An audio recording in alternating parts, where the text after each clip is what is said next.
Talking Florida football, it was a strange season for the Gators.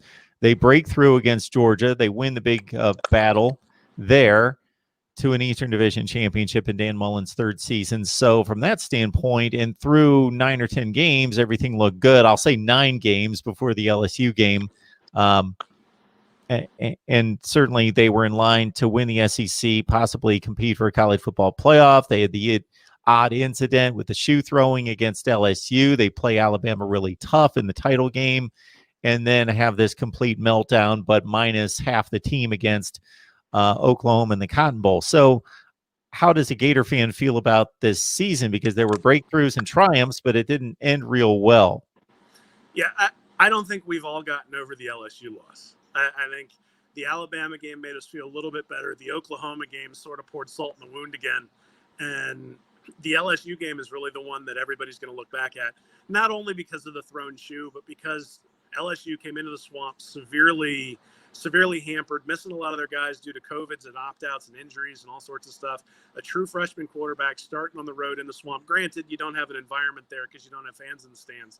At the same time, it's your own home stadium. You got to win that game, and you get an opportunity to play Alabama to go to the playoff. And they blew the opportunity. And it was sort of eerie with the fog coming in, and they, a missed field goal at the end when they could have tied it. So, you can tie it to that tied shoe, or to the thrown shoe, but the shoe sort of exemplifies Florida's season, which is that they found a lot of different ways to shoot themselves in the foot, particularly on the defensive side of the ball, when they had a team that at times looked like it could be a juggernaut and be up there with anybody in the elite.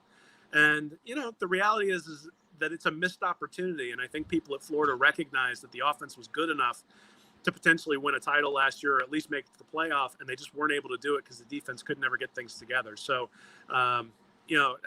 that LSU game sticks in everybody's craw. The Oklahoma game, okay, like it's a bowl game. They didn't take it seriously. I don't think people like that happened, but they're willing to forgive that one. The Alabama game, everybody lost to Alabama, so that's not a big deal, or at least it's not a deal breaker. It's the LSU game that everybody just looks back at and says, ugh, like that's the one that we shouldn't have lost, that we should have been able to win, and it really would have set us up to where you don't come into the offseason coming off of 3 straight losses and just the momentum, the negative momentum that brings.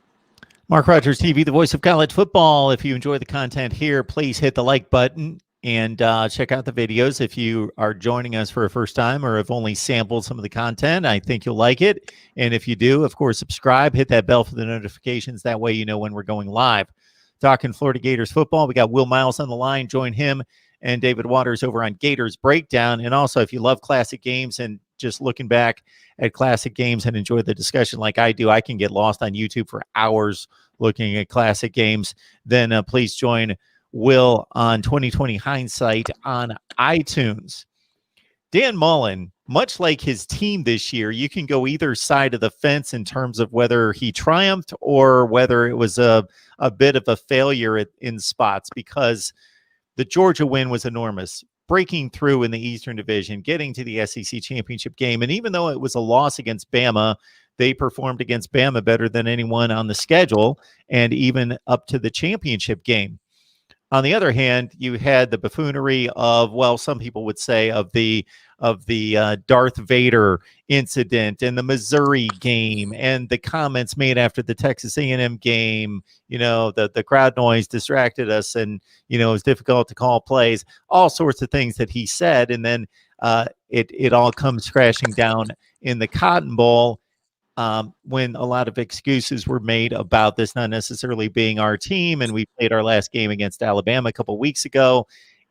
I think, Will, that people know what the deal is in college football now, that there are major opt-outs. And when you see Kyle Pitts and Kadarius Toney and basically your entire wide receiver core out and defensive starters out, that people would understand, okay, they either lost to Oklahoma or they put up a fight and they barely lost, and so we're going to give them kind of credit for that because we understand what the deal is.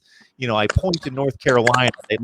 They gave Texas A&M a game, and they had all sorts of starters out, their most productive offensive players, and people came away from it saying, they put up a fight, and they lost, but we understand that they were missing some of their best players. But Dan Mullen just seemed to not handle that situation well. Yeah, I mean, I think there are plenty of people in Gator Nation who didn't really appreciate the way that he handled that situation. And then he's also sort of doubled down on his defensive coordinator, who Gator Nation also particularly has some ire for right now. And so there's some fences to be mended. Now, the only thing I would say is that this is who Dan Mullen is.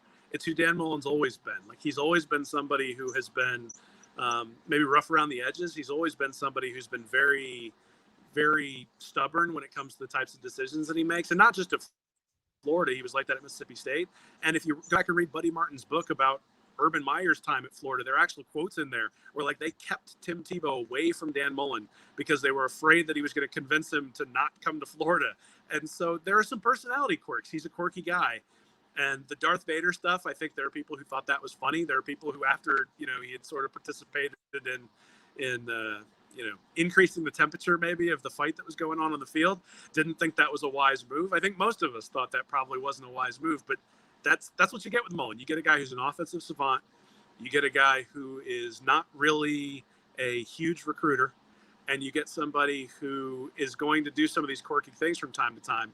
And the question is, does the ability on the offensive side of the ball, particularly for a program that up until Mullen came back couldn't score points against anybody, is that, you know, the ability on the offensive side of the ball enough to offset the other things? And is there anybody better coming down the line? So it's been an interesting offseason, because you mentioned all the things that happened during the season, but then right after the season, there were all sorts of rumors that he didn't really quell about having interest in NFL jobs and things like that as well. So there are some people who've been rubbed the wrong way, and I suspect there will be some fence mending that has to happen. But at the same time, part of that NFL talk was angling for an extension, and once that extension gets signed, everybody apologizes and makes up, and then everything's good. And the reality is that his first 3 seasons at Florida have been pretty comparable to Steve Spurrier and Urban Meyer, and much better than Will Muschamp, Ron Zook, Jim McElwain. And so the positives far outweigh the negatives. And we also haven't seen spates of arrests and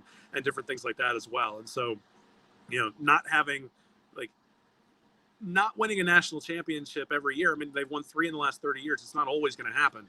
But having a consistent program that's fun to watch, it's interesting to watch, I think Mullen provides that. And so I suspect he's going to have quite a bit of rope from the administration, so long as he doesn't continue putting them in situations that are uncomfortable.